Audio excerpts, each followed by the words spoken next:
يهده الله فلا مضل له ومن يضلل فلا هادي له ونشهد أن لا إله إلا الله وحده لا شريك له ونشهد أن سيدنا وسندنا ومولانا وحبيبنا وشفيعنا محمدا عبده ورسوله. أما بعد فأعوذ بالله من الشيطان الرجيم. بسم الله الرحمن الرحيم. قال الله سبحانه وتعالى: يا أيها الذين آمنوا توبوا إلى الله توبة نصوحا عسى ربكم أن يكفر عنكم سيئاتكم ويدخلكم جنات تجري من تحتها الأنهار يوم لا يخزي الله النبي والذين آمنوا معه نورهم يسعى بين أيديهم وبأيمانهم يقولون ربنا أتمم لنا نورنا واغفر لنا إنك على كل شيء قدير. وقال الله سبحانه وتعالى: يوم يقول المنافقون والمنافقات للذين آمنوا انظرونا نقتبس من نوركم قيل ارجعوا وراءكم فالتمسوا نورا فضرب بينهم بسور له باب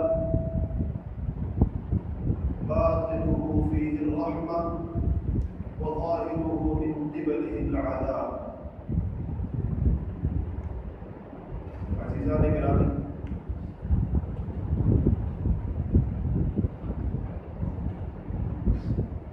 شعبہ دین کے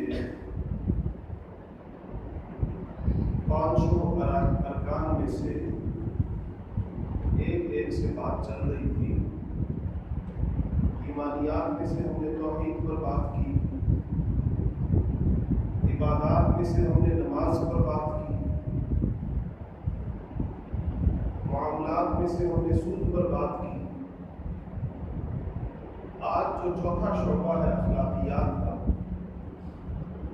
اس میں سے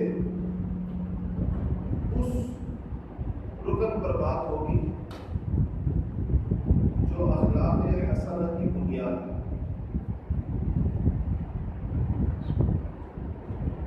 اس کے بغیر اخلاق حسنہ کی عبارت کھڑی نہیں ہو سکتی. اللہ جل شانہ نے قرآن پاک میں اس کے مضمون کو، اس بیان کو، اس بات کو اپنی بے پناہ اہمیت کی وجہ سے پھیر پھیر کر اور بار بار مختلف طریقوں سے ذکر فرمایا. میں نے سورہ تحریم اور سورۃ الحدید کی آیات کو ملا کر پڑھا. پہلے سورہ تحریم کی آیت پڑھی اور اس میں ایک چیز کا ذکر ہے مختصر، اس کا قدر تفصیلی ذکر سورہ تحریم میں، اس کے ساتھ سورہ تحریم کی آیت پڑھی تاکہ آپ کو بات بہت ہی بہتر طریقے کے ساتھ سمجھ آ جائے.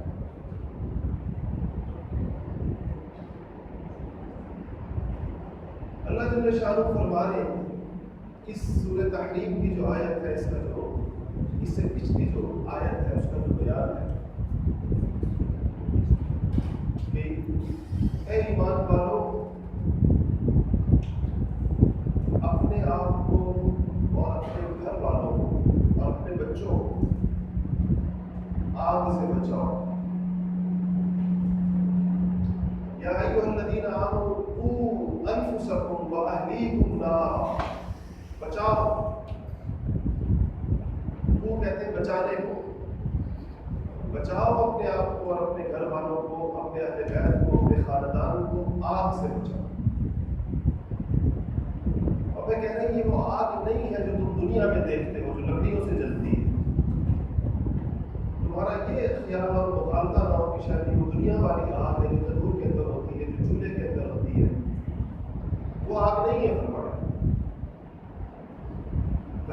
وقودها الناس والحجارہ، اس آگ کا ایندھن جس سے یہ جلے گی وہ پتھر اور انسان ہوگی۔ دنیا میں کبھی آپ نے پتھر سے آگ نکلتے ہوئے دیکھی؟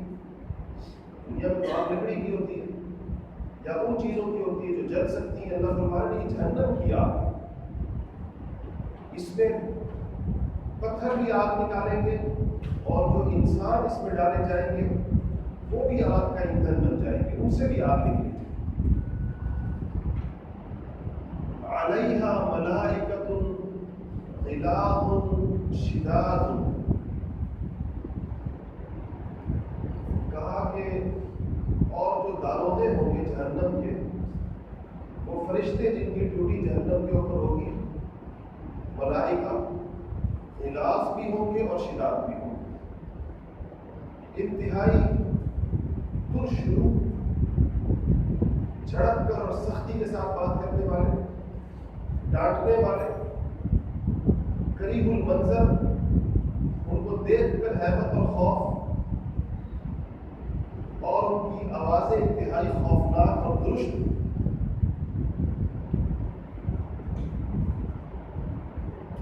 اور قرآن نے ایک اور جگہ بھی اس کا منظر بیان کیا ہے کہ جب یہ جہنمی ان فرشتوں سے کہیں گے کہ ہمیں آئے ہماری کچھ مدد کرو، ہمیں کوئی پانی پلاؤ، تو جو فرشتوں کا جواب ہوگا جہنم کے فرشتوں کا، وہ قرآن سے نقل کیا گیا کہ وہ کہیں گے اخسؤوا فیہا ولا تکلمون۔ اخسؤوا کا ترجمہ کرنا ہے صحیح الفاظ کے اندر کرو،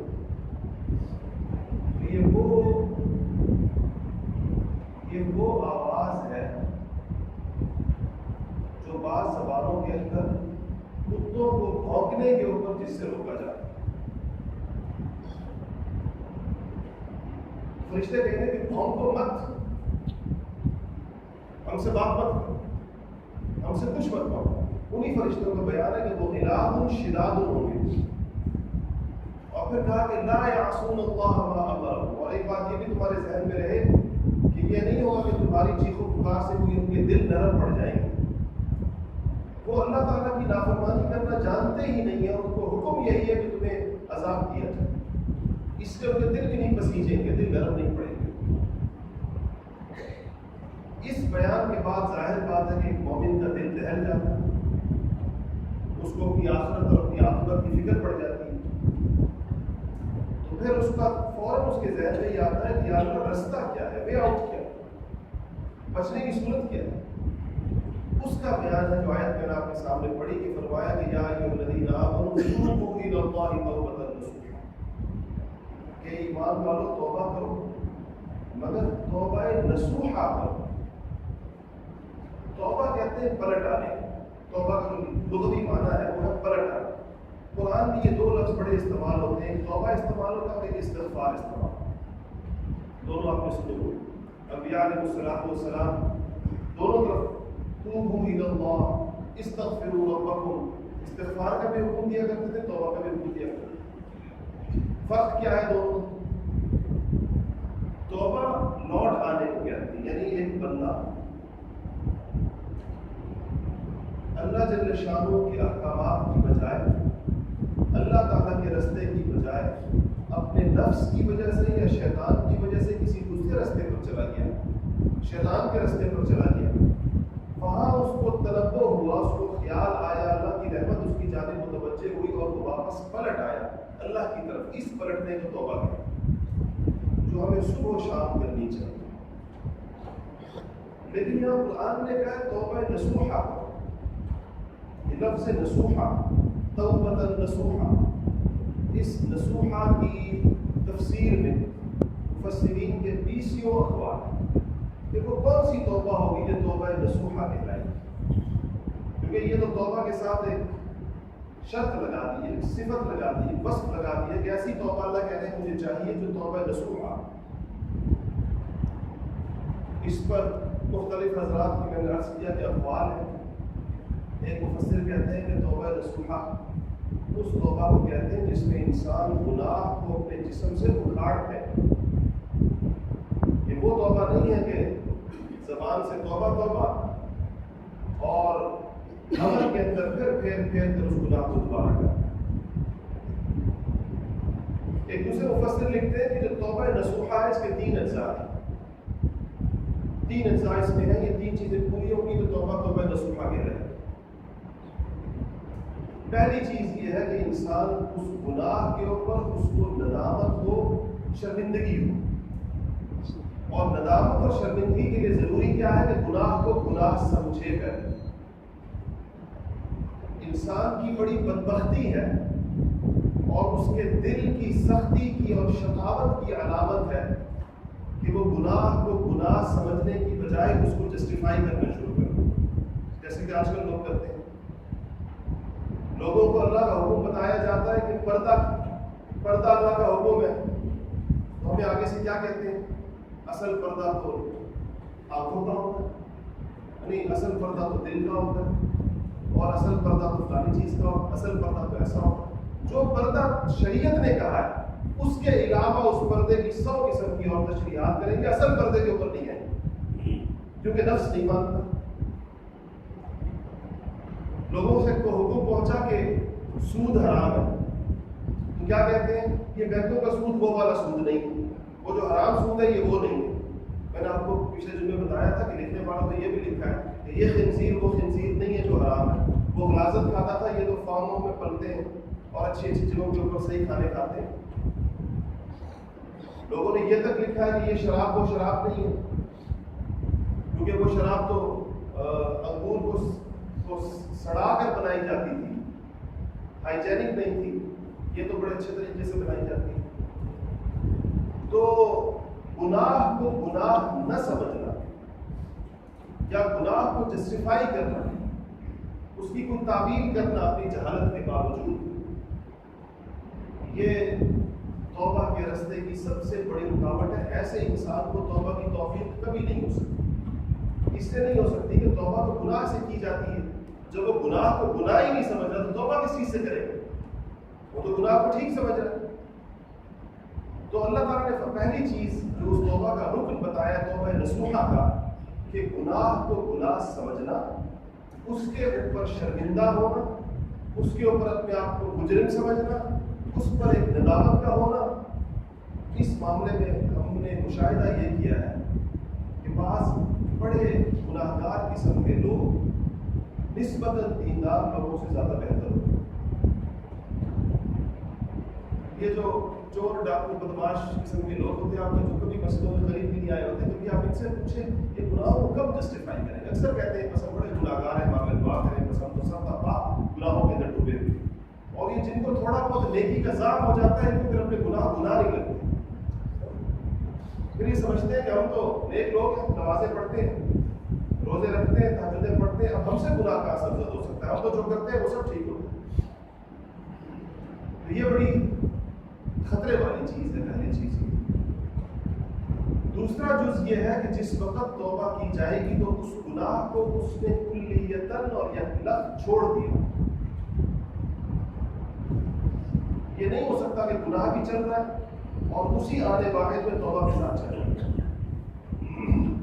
جیسے ہمارے ہاں آپ نے دیکھا ہوگا کہ جب ہم کسی کی غیبت کرنا چاہتے ہیں اور سامنے والے بندے کا پتہ ہوتا ہے کہ یہ سمجھتا ہے غیبت ہے، تو کہتے ہیں توبہ اللہ معاف کرے، کہنے کی بات تو نہیں ہے مگر پھر بھی کہتا ہوں اور پھر غیبت کرتا ہوں. اس توبہ کا کیا فائدہ ہے جو ہم نے پہلے کی ہے؟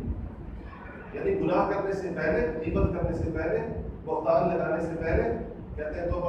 کانوں کو بھی ہاتھ لگاتے تھے، کہنا اپنے کانوں کو بھی ہاتھ توبہ کہنے کی بات تو نہیں ہے، اللہ معاف کرے، ہے تو غیبت مگر پھر بھی کہتا ہوں پھر غیبت کرتا ہوں. تو یہ توبہ نہیں. اس توبہ پر کوئی اس مقابلے میں نہ رہے کہ میں نے غیبت تو کی ہے لیکن ساتھ ہی توبہ بھی کرتا. یہ غیبت تو توبہ سے، یہ گناہ سے پہلے والی توبہ ہے.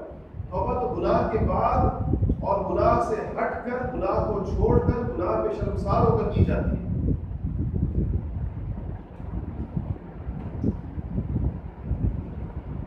تو دوسری چیز یہ ہے کہ گناہ چھوڑ کر ہوگی بات. اور تیسری بات یہ ہے کہ پھر توبہ کے بعد جب توبہ کر لی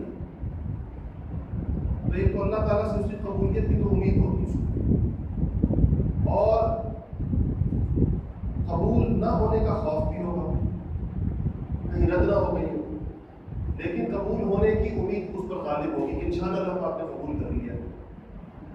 لیکن اس کے بعد تیسری چیز یہ ہے کہ جو چیزیں اس کے ذمہ واجب الادا ہے وہ ان کو ادا کرے گا. یہ توبہ کا جز. کسی کا قرضہ دینا ہے, کسی کے پیسے دینے ہیں, یہ مالی حقوق ہو گئے, کسی کے جانی حقوق یہ ہیں کہ کسی کی غیبت کی ہے تو وہی معاف کرے گا, توبہ کرنے سے معاف نہیں ہوگی.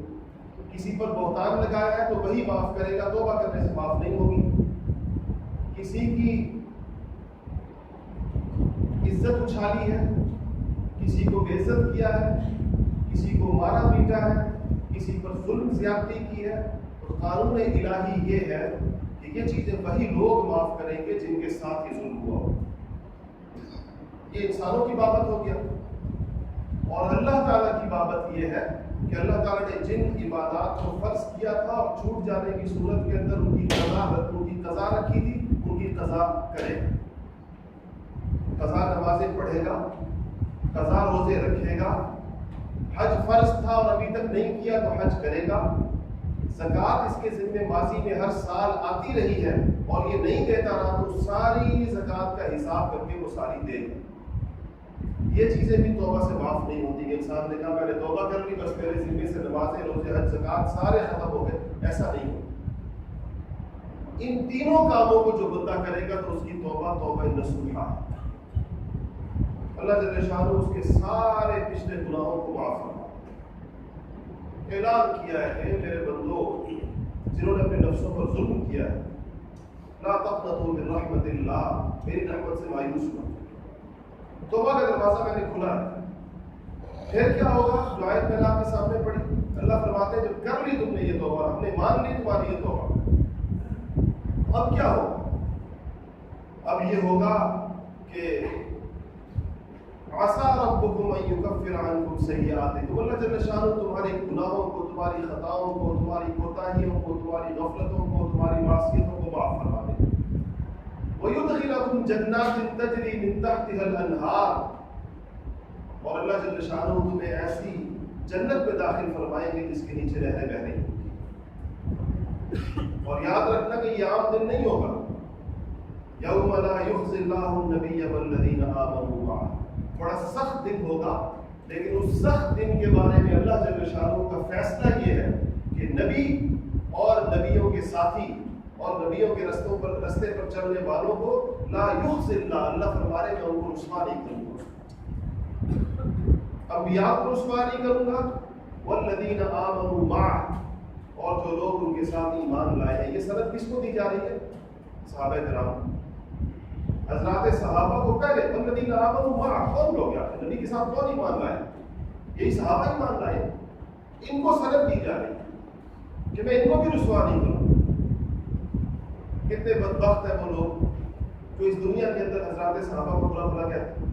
اللہ یہ سند دے رہا ہے کہ میں روز محشر ان کو رسوا نہیں کروں گا. اور ہم دنیا کے اندر ان کی رسوائیوں کے پیچھے پڑے اور دنیا کے اندر تاریخی حقائق اور تاریخی کتابوں کے ذریعے صحابہ پر لعن طعن کرتے یا ان کی قرآن کا لب و لہجہ دیکھیں. اللہ کیا فرما رہا ہے؟ والذین آمنوا معہ, جو لوگ نبی کے ساتھ ایمان لائے ہیں میں ان کو روز قیامت رسوا نہیں کروں گا.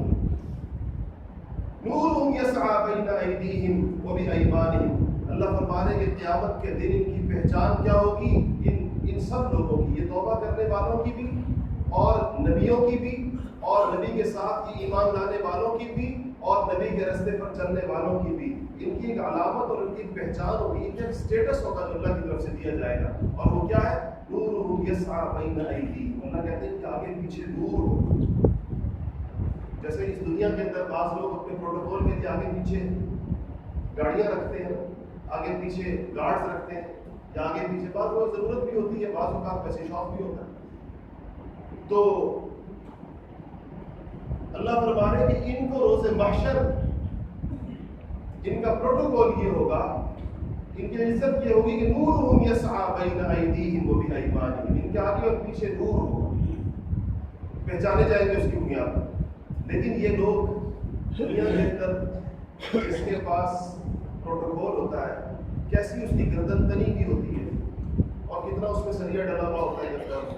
ان کی حالت اللہ یہ بیان فرما رہے ہیں, حالانکہ ان کو اپنی کامیابیاں نظر آ رہی ہیں کہ ان کو نور مل گیا ہے, آگے پیچھے ہے ان کے نور, لیکن اللہ فرماتے ہیں ان کی زبانوں پر کیا ہوگا؟ ربنا اتمم لنا نورنا واغفر لنا، یا اللہ ہمارے اس نور کو کامل فرما دیجیے، کیونکہ اگر آپ کسی وقت بھی واپس لے لیں تو ہم تو کچھ نہیں کر سکتے۔ واغفر لنا، اور یا اللہ ہمیں معاف فرما دیجیے، اب بھی معافی مانگ رہے ہیں، یعنی ان کو نور مل چکا ہے، نبیوں کے ساتھ ہے اور کامیابی کا قافلہ نور کے درمیان چل رہا ہے، پھر بھی کہہ رہے ہیں واغفر لنا، یا اللہ ہمیں معاف فرما دیجیے۔ ابھی بھی ان کو یہ ڈر ہے کہ کہیں کسی مرلے کے اوپر پھر نہ روک دیے جائیں۔ اس آیت کو میں نے جوڑا تھا، اس کے بعد کہا کہ انک علی کل شیء، کی بات پوری ہو جائے۔ یقولون، یہ وہ لوگ کہیں گے ربنا اتمم لنا نورنا، یا اللہ میرے نور کو پورا کر، ہمارے نور کو پورا کر، واغفر لنا، ہمیں معاف فرما دے، انک علی کل شیء قدیر، اس لیے کہ یا اللہ تو ہر چیز کے اوپر قادر ہے، ہر چیز تیرے دست قدرت کے اندر ہے۔ میں نے اس کو سورہ حدید کی ایک آیت کے ساتھ جوڑا تھا، یہ تو ان کا حال ہو گیا، نور کا ذکر ہے اصل میں وہاں بھی۔ اللہ جل شانہ فرماتے ہیں کہ یوم یقول المنافقون والمنافقات، ایک ایسا دن آنے والا ہے جس دن پل صراط کے اوپر جب لوگ گزر رہے ہوں اور نیچے اس کے جہنم ہوگی اور وہ دہک رہی ہوگی، اس کو کوئی پار کرے گا، کوئی نیچے گرے گا۔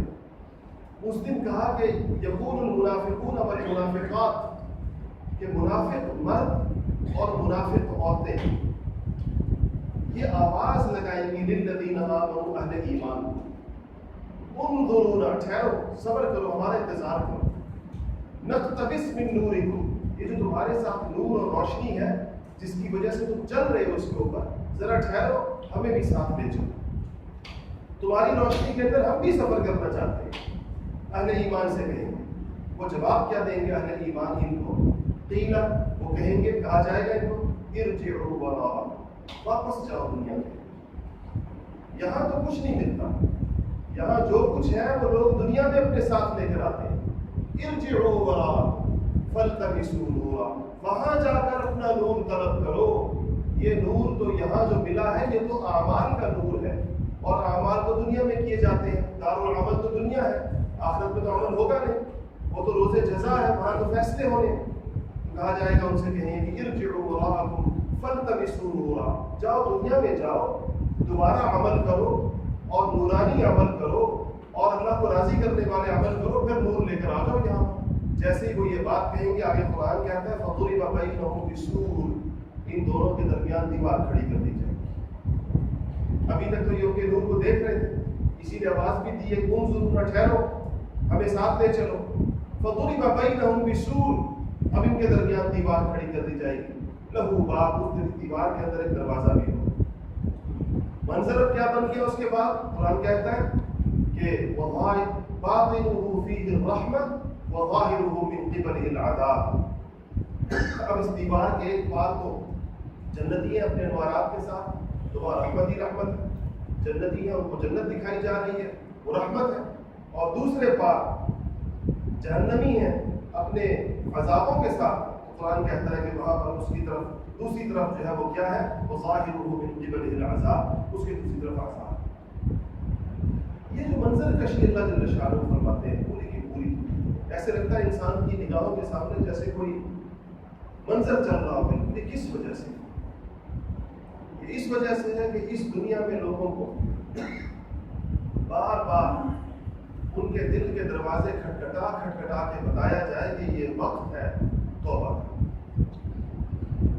جو توبہ نہیں کرے گا اس کے اعمال نورانی نہیں ہوں گے۔ یہ جو نور ہے جس کا ذکر ہے دونوں صورتوں کے اندر، جس کے اتمام کی، جس کے اکمال کی، جس کو پورا کرنے کی، جس کو مکمل کرنے کی جنتی دعا کریں گے، اور جہنمی جو جنتیوں سے مانگ رہے ہوں گے، جیسے روشنی مانگی جاتی ہے، پرانے زمانے میں لوگ چراغ مانگتے تھے یا روشنی مانگتے تھے ایک دوسرے سے، ماچس وغیرہ ہوتی نہیں تھی، جیسے یہ روشنی جو مانگی جا رہی ہے یہ پیدا کیسے ہوتی ہے اس دنیا میں؟ یہ پیدا اعمال سے ہوتی ہے، انسان کے جسم سے جو عمل نکل رہے ہوتے ہیں وہ دو کاموں میں سے ایک کام ضرور کر رہے ہوتے ہیں، یا تو وہ عمل دنیا اور آخرت کے اندھیرے پیدا کر رہے ہوتے ہیں، اور یا وہ عمل دنیا اور آخرت کی روشنی اور نور پیدا کر رہے ہوتے ہیں۔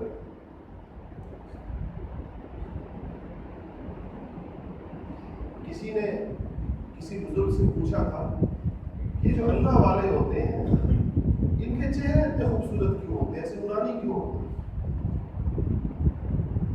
شاعر اللہ کے اندر ذکر ہے کہ بعض لوگ ایسے ہوتے ہیں کہ اذا رؤوا ذکر اللہ، کہ جب ان کو دیکھو تو اللہ یاد آتا ہے، اللہ کا خیال آتا ہے۔ کسی نے پوچھا کہ ان کے یہ اللہ والوں کے، عبادت گزاروں کے، تہجد گزاروں کے، شب بیداروں کے، روزے داروں کے، تلاوت اور ذکر کرنے والوں کے، ان کے چہروں پر یہ نور کس چیز کا ہوتا ہے؟ انہوں نے کہا کہ جب یہ لوگ رات کی تنہائیوں کے اندر اور اس کے آخری پہروں کے اندر اللہ تعالیٰ کی عبادت کرتے ہیں اور اللہ کو پکارتے ہیں، تو اللہ تعالیٰ اپنے انوارات کے جلوے میں سے ایک جلوہ ان کے چہروں پہ ڈال دیتا ہے۔ تو اعمال میں سے یا دنیا میں نور برآمد ہوگا یا اندھیرے برآمد ہوگا۔ اعمال کس کو کہتے ہیں؟ سارا دن ہماری آنکھ جو کام کر رہی ہے تو یا تو ہمارے لیے نور پیدا کر رہی ہے یا اندھیرے پیدا کر رہی ہے۔ یہ اندھیرے دنیا کے بھی ہوتے ہیں، یہ اندھیرے قبر کے بھی ہوتے ہیں، یہ اندھیرے پل صراط کے بھی، جس کی آیت میں نے آپ کے سامنے پڑھی، مفسرین کہتے ہیں یہ پل صراط کا بیان ہے، اور یہ اندھیرے روزے آخرت اور روزے محشر اور فیصلے کے دن کے بھی ہوتے ہیں، حتیٰ کہ یہ اندھیرے انسان کو جہنم کے اندر پہنچا کر دم دیتے ہیں۔ ایسے ہی جو اعمال نور پیدا کرتے ہیں تو کیا ہے؟ سارا دن جو آنکھ کا استعمال ہے، اگر یہ صحیح ہے، درست ہے، تو یہ نور پیدا کر رہا ہے انسان کے۔ کان کا استعمال، کان کس کام میں ہے سارا دن؟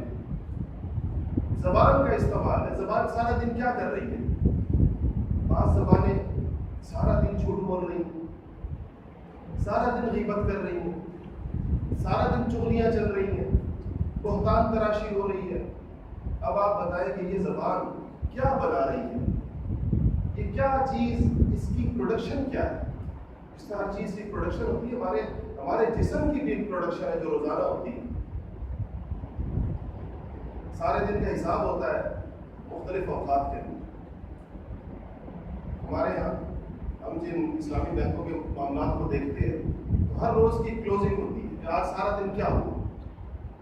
ایسے یہ کہ پائی اس کے اندر آ جاتی ہے کہ جی یہ کہتے ہیں ٹائم طے ہے سیکنڈوں کے حساب سے کہ اس ٹائم میں کلوزنگ ہو جائے گی، بس جو ہوا سو ہوا، بند ہو گیا، سسٹم نے لاک کر دیا، اس میں کچھ نہ آ سکتا ہے نہ جا سکتا ہے۔ ایسے ہی انسانوں کے بھی اعمال کی کلوزنگ ہے۔ دو وقت بتائے گئے دن کے اندر کہ عصر کے بعد اور فجر کے بعد۔ فرشتوں کی ڈیوٹیاں بدلتی ہیں، پہلے فرشتے اپنے رجسٹر بند کرتے ہیں کہ ابھی تک اس نے یہ کام کیا، لکھ دیا گیا سارا کا سارا، اور اب وہ چلا گیا۔ اس ہمارے ہاں تو جو دنیا کے نظام کے اندر جو سسٹمز ہمیں آئی ٹی کے سسٹمز دیے گئے ہیں، اس میں کلوزنگ ہو جانے کے بعد اس میں تبدیلی نہیں ہو سکتی ہے۔ ورنہ سسٹم کا فائدہ کیا ہے؟ اگر اس کے اندر کوئی مینول تبدیلیاں ہو جائے تو فائدہ ہی کوئی نہیں، وہ ہوتا ہے اس لیے کہ اس میں تبدیلی نہ ہو سکے۔ اللہ تعالیٰ کی رحمت اور اس کی مغفرت ہے کہ اس نے کہا ہے کہ اس کلوزنگ کے بعد بھی توبہ کرو، میں تبدیلی کر دوں۔ تم توبہ کر لو، میں صرف یہ نہیں کہ تمہارے جو گناہ ہیں وہ مٹا دوں گا، یبدل اللہ سیئاتہم حسنات، اللہ نے کہا تم نے توبہ صحیح کر لی تو جتنے تم نے گناہ کیے میں تمہیں اس سارے گناہوں کو مٹا کر اتنی نیکیاں لکھ دوں گا تمہاری۔ لیکن توبہ توبۃ نصوحا کرو، یہ جو توبہ میں نے عرض کی قرآن کی جو آیت ہے جس کو توبہ کہتے ہیں، توبہ سمجھ لو کہ توبہ کہتے ہیں جس کو تو میں معاف کر دوں، میں صاف کر دوں گا تمہارے صحیفے سارے کے سارے، نامہ اعمال میں تمہارے بالکل مٹا دوں گا۔ بعض روایات میں آتا ہے کہ میں فرشتوں سے بھی بھلوا دوں، فرشتوں کی ذہن سے بھی پوری میموری، پورا ڈیٹا ڈیلیٹ کر دوں، کچھ یاد نہیں ہوگا، کوئی گواہ نہیں ہوگا تمہارے گناہوں، کوئی نہیں کہہ سکے گا یار یہ تو وہی بندہ ہے جس نے فلانے فلانے کام کیے، یہ کسی کو یاد نہیں ہوگا سوائے رب ذوالجلال کی، اس کے علاوہ۔ لیکن شرط اس کی کیا بیان فرمائی؟ یا ایھا الذین آمنوا توبوا الی اللہ توبۃ نصوحا، توبہ مجھ سے توبہ نصوح کرو، جس کو پھر میں تمہارے میں قبول کروں، اور جس کے اوپر میں سارے یہ اخلاق حسنہ کی بنیاد ہے۔ جو انسان دین پر چلنے کا فیصلہ کر لے گا، جو انسان اللہ تعالیٰ سے صلح کر لے گا، اللہ تعالیٰ سے صلح پر یاد آیا ایک حکایت ہے، ایک بڑے مشہور مجذوب تھے، تحریک اسلامی تاریخ میں ان کا ذکر آتا ہے، ان کا نام تھا بہلول۔ کہتے ہیں بہلول بیٹھے ہوئے تھے کہیں بازار کے اندر، تو کسی کا گزر ہوا تو اس سے پوچھا کہ بہلول کیا کر رہے ہو؟ کہتے صلح کرا رہا ہوں۔ کہا کس کی؟ کہا اللہ اور اس کے بندوں کی. تو کہا پھر کیا ہوا؟ کہتا ہے اللہ مانتا ہے بندے نہیں مانتے. تو کچھ دنوں کے بعد دیکھا تو قبرستان میں بیٹھے ہیں. تو کسی نے کہا کہ بہنوں آپ کیا کر رہے ہو؟ کہتا صلح کرا رہا ہوں. کس کی؟ اللہ اور بندوں کی. تو کیا ہوا؟ کہتا اب تو بندے مانتے اللہ نہیں مانتا، کیونکہ وہ وقت گزر گیا. ایک آیت ہے سمجھانے کے لیے، خدا جانے صحیح قصہ ہے یا نہیں، لیکن سمجھنے کی بات ہے کہ مطلب کہ توبہ کا دروازہ موت سے پہلے موت کے آثار